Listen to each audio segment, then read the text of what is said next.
Hello, everybody, and welcome to AGDQ 2019. We are here live at the Hilton Dulles Airport Hotel in Herndon, Virginia. We're ready for another exciting week of speedruns benefiting the Prevent Cancer Foundation. I hope you guys are excited. Oh, hey, Bob. Bob Saccone. Bob Saccone from, he's the sales manager at Hilton. Hey, Bob, how you doing? What are you doing here? What do you mean, what am I doing here? We're having the event here at the hotel, as always. You guys left us for the other hotel.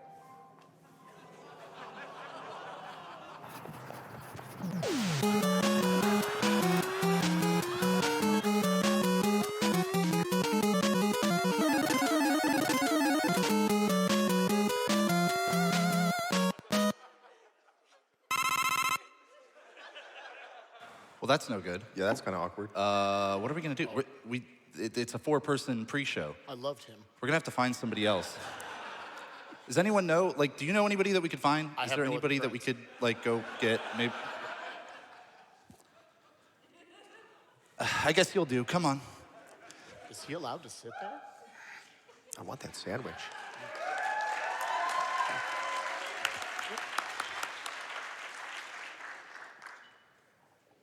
You good? I think so. Welcome, everybody, to AGDQ 2019, for real this time. All right. We are live in Rockville, Maryland, and we are going to basically just be breaking down the show for you because we have a week full of speedruns coming at you. We're gonna be taking your donations all week long to raise money for the Prevent Cancer Foundation, a fantastic charity that we've been working with for years. So to introduce our panelists here, we've got Spike Vegeta, Feasel, I am Jay Hobbs, and of course, Keys Ron last minute filling in for Darkman, who I hope shows up. All right, we're gonna break down the action for you a little bit, everything that you're gonna be able to see throughout the week, kind of some of our favorites and stuff like that. So to get right into it, in our schedule this week, we've actually got a lot of cooperative games, maybe more than ever before.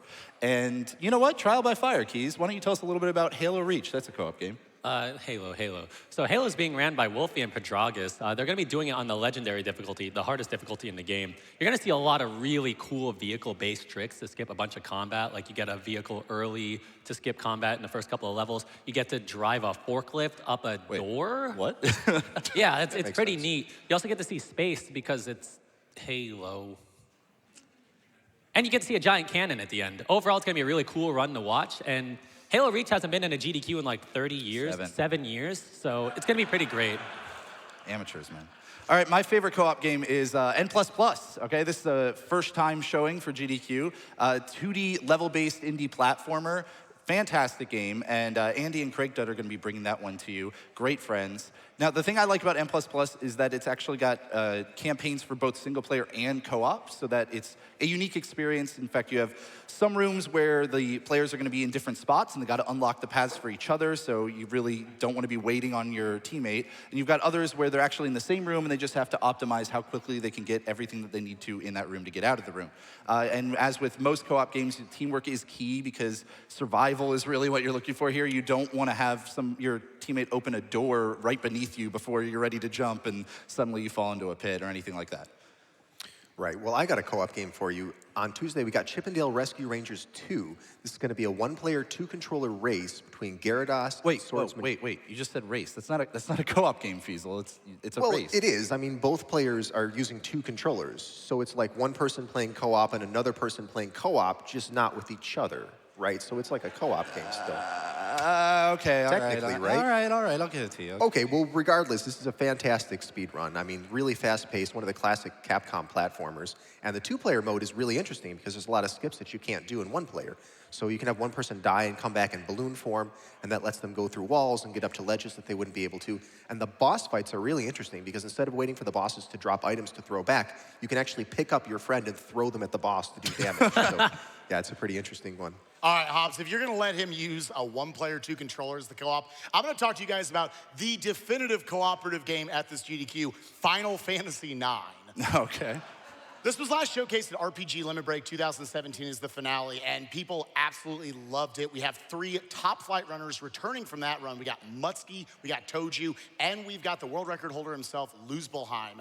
And what really makes this a cooperative experience genuinely is, I don't know if y'all knew this, Final Fantasy IX is a really long video game. It's like 9.5 hours. So each of them are gonna take a 3-hour chunk. And while the runner is getting to focus on his gameplay, making sure that he's gonna execute these absolutely amazing menus in front of you guys, and also, you know, not dying when you're fighting bosses at like level 2. The others will actually be able to lead you through the narrative of the game and help you appreciate and understand all the strategies and intricate routing going into it. I mean, you mentioned 9.5 hour, like that's an insane run. That's almost a spectacle in the event. It is. Spectacle is such a good word to describe it, because you just say like, oh, 9 hours. Look at Final Fantasy VII showcased at AGDQ 2017 last year. That is to this day, I think, maybe one of the top 10 most well appreciated runs of GDQ history. The rapport with the 3. Yeah, we had one person contributing to that. We had all 3 people on the couch, the runner and the 2 commentators. You could see their passion for the game and their good rapport with each other. You're gonna have that exact same energy from all 3 of these guys as they, again, lead you through the game and, you know, show you that passionate commentary and where the run has gone over the years. Well, let's talk about a few more of those spectacles because we got one almost every night. I want to talk about Mega Man X1 through X3, which is going to be a 3-team relay race. There we go, got a few fans.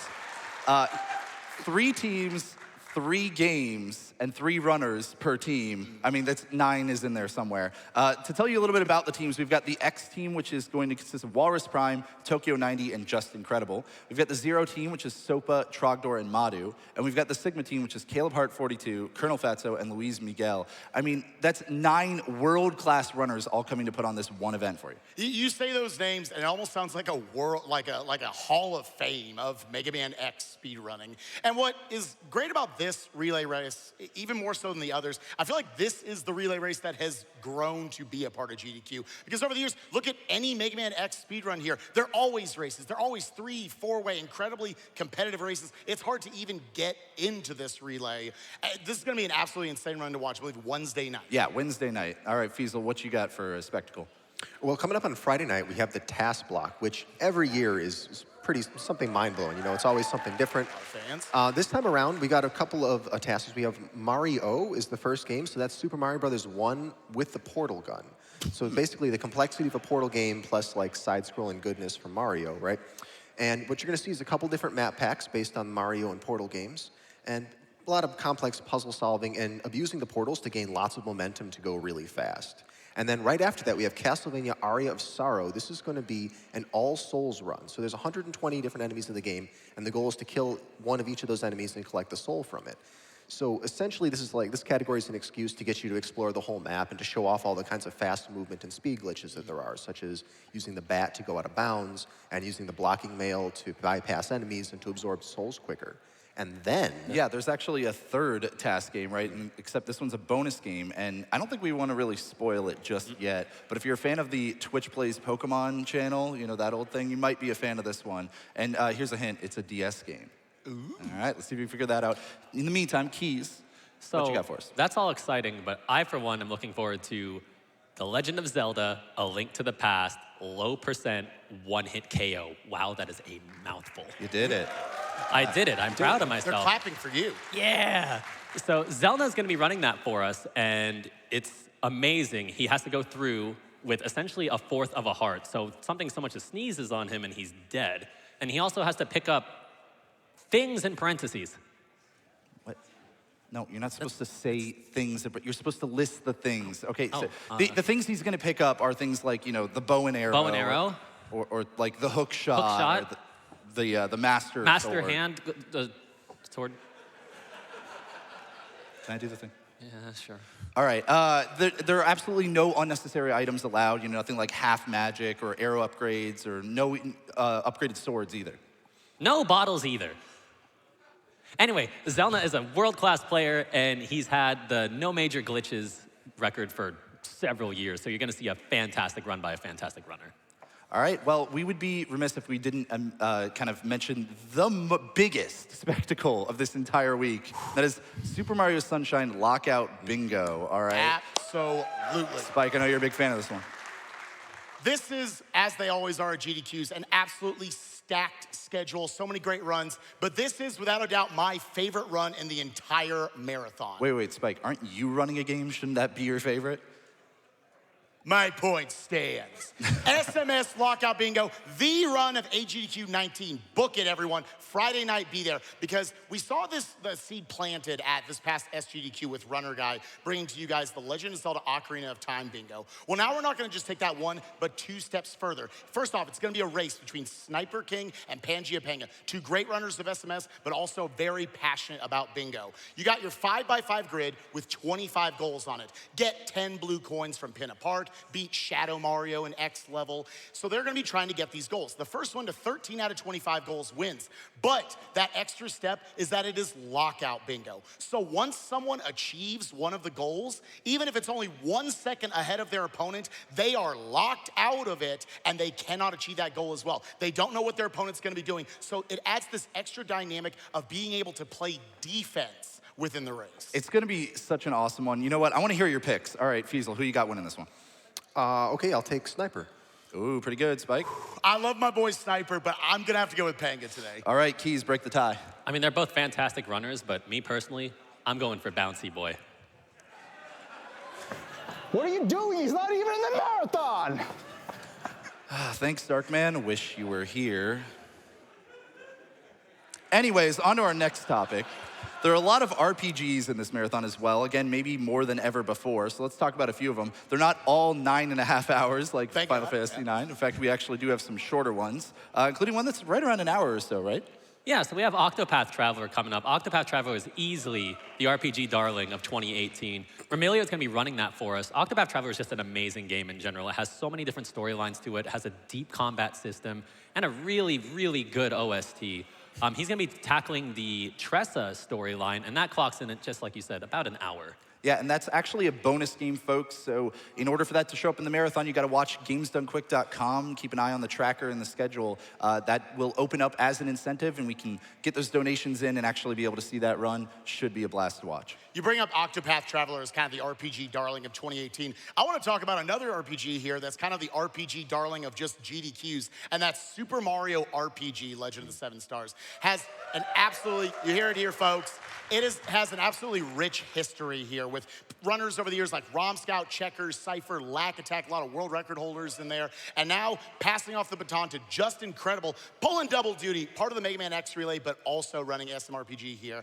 Every time I get to see this on the GDQ stage, it's so nerve-wracking because they have to hit super jumps, these little 3-frame windows, up to 100 times in a row, and if they drop any of them, not only do they miss out on some strategies, they also might just die because as our RPG speedruns, you're low level a lot of the time. So always amazing to watch those. And just the runs changed a lot over the years. I know there's more RNG manipulation they understand now in the route. Knife Guy, Great Guy, that's an example of just one fight where it's the RNG's all mitigated. It's always an absolute treat to watch SMRPG. I mean, you want to talk about a run that's changed a lot since the last time we've seen it. How about Nier Automata, okay? Because that one, we've not seen since SGDQ 2017 when Half Coordinated ran the A ending. And that was just a few months after the game came out. Right. And now it's been, you know, over a year since then, and the run has developed a lot. You're going to be getting the E ending this time around from Fullest, who's the world record holder. And that E ending is kind of your true ending. So it's going to clock in around 4.5 hours. And there are just so many more skips and tricks, and the routing in a 4.5-hour run is going to be so much more intricate and a lot of really interesting and just fun to watch. Sure, well, here's an RPG for you. How about Diablo 2, Lord of Destruction, at about 2 hours? Well, it's totally an RPG because it has experience points, right? That makes it an RPG. That's all you need. Okay. Okay? Okay. So, Don't fight us on that. well, we last saw this at GDQX. It was a Sorceress run. This time around, it's an Amazon run. So that means you're going to see a lot of Poison Javelin, Power Strike, and Charge Strike. And what I think is really interesting about this game is the randomly generated levels. So unlike a lot of games where the runners know exactly what the maps will look like and they can sort of plot out their course ahead of time, these runners will have to adapt, or the runner will have to adapt on the fly and sort of make the strats up as they go. So I always like to see stuff like that. Yeah, there's a few more RPGs still too. I mean, Elder Scrolls 3 Morrowind, that's always a fan favorite. And also Final Fantasy 4 Free Enterprise, that's just a big event on its own. I'm impressed. There are a lot of people in the crowd who know what that is. All right, for I guess the 12 of you who don't know what that is, Final Fantasy 4 Free Enterprise. So, I mean, if you've played most Final Fantasies, they give you some sort of an airship usually, usually very late in the game, that kind of opens up the whole world and allows you to explore around. Well, in this version of Final Fantasy IV Free Enterprise, they give you the Enterprise, the airship of that game, from the very beginning of the game. Right, for free. And as you know, this is a randomizer game. That's why they call it Free Enterprise, right? It's not about economics. Diesel picking me up.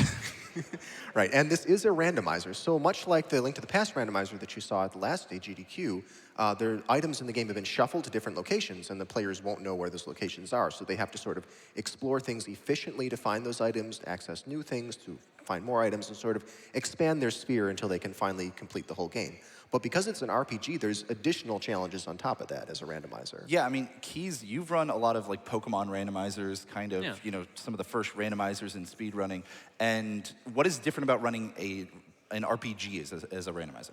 I think what's different is less important than what's similar, actually. So even though everything's shuffled around and whatnot, you have a different scenario every time you play a game, you're still going through in a low level with a high-risk, high-reward situation, and it's just a complicated mess that you got to figure out on the fly. Well, I know Darkman's a big fan of FF4 Free Enterprise, so maybe we could check in on him, see what he thinks about it.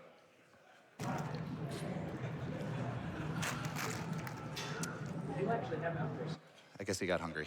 That looked delicious. There's a lot of Yeah, I'm hungry. I want a burrito. Can you bring me some chips? Well, that was wacky. Speaking of wacky, we've got our next topic, which are wacky games. These are games that are so unique in the schedule that you probably don't even need to know the name of it. Like, you could probably just describe the game and be able to tell which one it is. So why don't we try that? We're gonna play a little game. We're gonna basically each just describe the game and see if the others can guess the title, right? So, as an example, how about the game where you beat up gang members and zombies with dancing? As you follow a monkey to the end of every level and become a mech in order to defeat Mr. Big. Anyone? I'm, of course, talking about Michael Jackson's Moonwalker. And hey, nice shirt, Keys. Oh, thanks. All right, well, I got a game for you here. This is a game based on a 3-panel comic strip, and yet it is extremely hard and confusing. The movement is really slow, just painfully slow. The important items that you need are hidden up in the air, and you have to jump to out-of-the-way places on the map to be able to find them. The levels are based on days of the week, of which Monday is the one that you'll hate most. Anybody? Is it Garfield? Wrong, it is a week of Garfield. I was close. All right, Keys, what do you have? So I'm thinking about the first iPad game to ever be ran at a GDQ. So imagine a 4-legged creature, 2 combined. Pixel graphics that are absolutely beautiful. Imagine the Pico 8 minigame from Celeste, except instead of Madeline, you got that creature. And it's deep, simple, complex gameplay all at the same time. Anyone? I'm, of course, talking about Cat Dog. There's no cat dog in the marathon, Keys. It's not a game in the, first of all, it's a show, but it's not a game in the marathon. I mean, you're thinking of Cat Bird. That's the iPad game. How about, oops. Bird?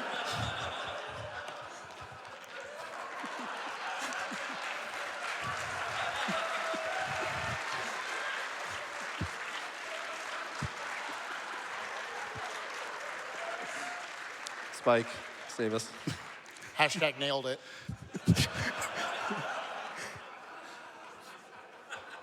I present to you guys the retro classic, thank you, from the 90s involving the hero thrust into the wild, tasked with saving a princess, and equipped with the Master Sword. Oh, wait. I know what you're thinking. Along the journey, you will slay vampires and other such undead creatures. That's not that game. No, I'm talking about the Sega Saturn classic from Atlas, where the final battle includes a villain named Varulus and a hero named Jim. Where the true final boss of the game isn't the dragon or the vampires, but angry trees and mobs of bees. And the game somehow finds a way to run at not 60, 30, or 20, but what looks like negative FPS. That's right, ladies and gentlemen. It's virtual hide-line. Of course. Well, the There are next far game, too many fans in this house for that. I think there's only one way to describe the next game, and that is to just watch a clip of it. So let's roll one. Oh, Oh, God, no. Oh, no, PJ, why?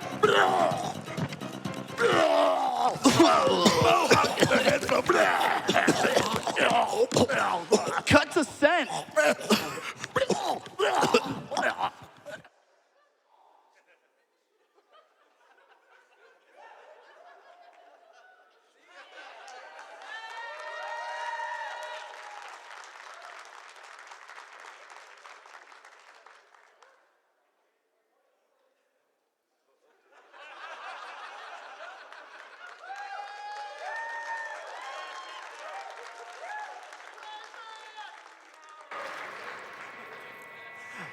Am I prize man now? Now I'm prize man.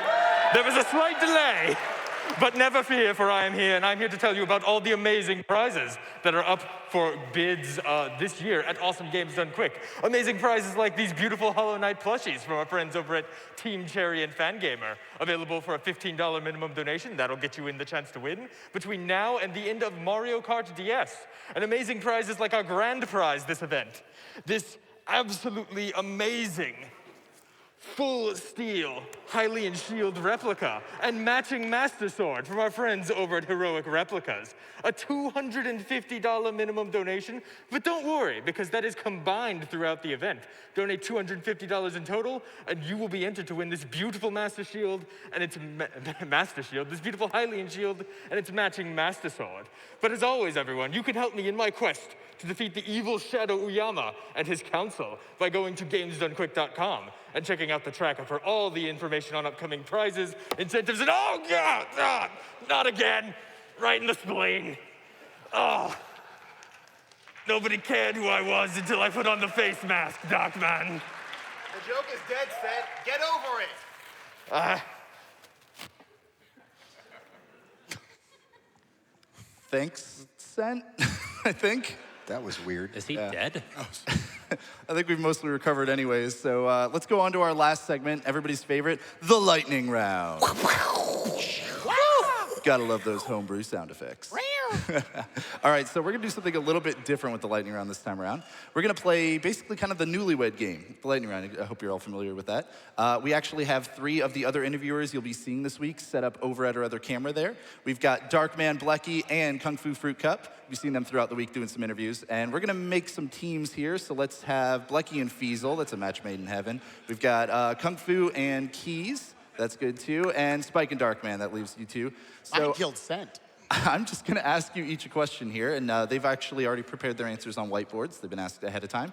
And see if you can kind of guess what they've got on the whiteboard there. So, Feasel, I wanna ask you, what is Blecky's favorite first-time indie game on the schedule? Oh, let's see. Well, I know that Blecky likes Mexican food and spicy dips, so I'm gonna say Guacamole 2? Let's see. It's Guacamole 2. Got him. Very nice. All right, let's go over to Keys and Kung Fu. Keys, what do you think is Kung Fu's favorite donation incentive of the marathon? Well, Kung Fu is a bit of a fashionista, so I'm gonna guess the boxer shorts from Super Mario Odyssey. Let's see if that's it. It is! It's the boxer shorts. All right, 2 for 2. Let's go to our third team here. Spike, what do you think is Darkman's favorite Genesis game on the schedule? And I mean, this one's pretty obvious.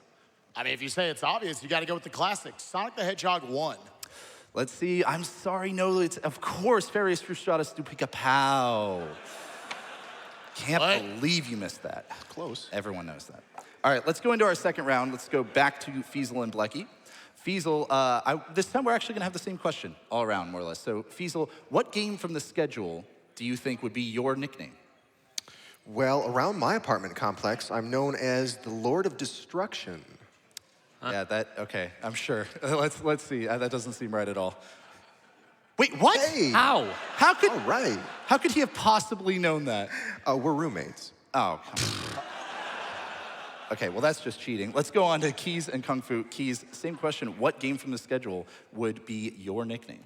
Well, you saw how I ripped off those shirts. Clearly, I'm the god of war. Yeah, I don't believe that for a second. Let's check. Yeah, Twilight Princess. That seems more accurate. Yep.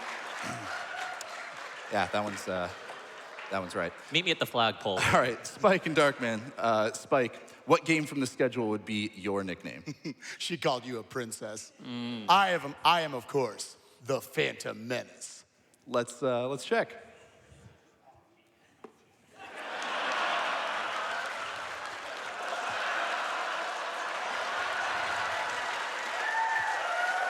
Oh, come on!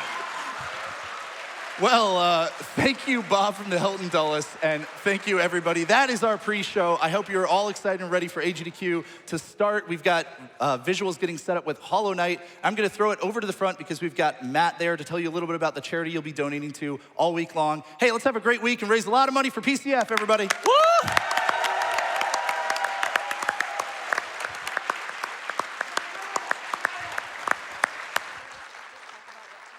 Hey everyone, welcome to Awesome Games Done Quick 2019, benefiting the Prevent Cancer Foundation. I'd like to thank you guys so much for tuning in. Before we get kicked off here, I want to thank our sponsors who are donating directly to PCF for this event. So we've got The Yeti, Katana Zero, Team Meat, Fan Gamer, Fuse Sonic, Devolver Digital, Magfest, Wognine Games.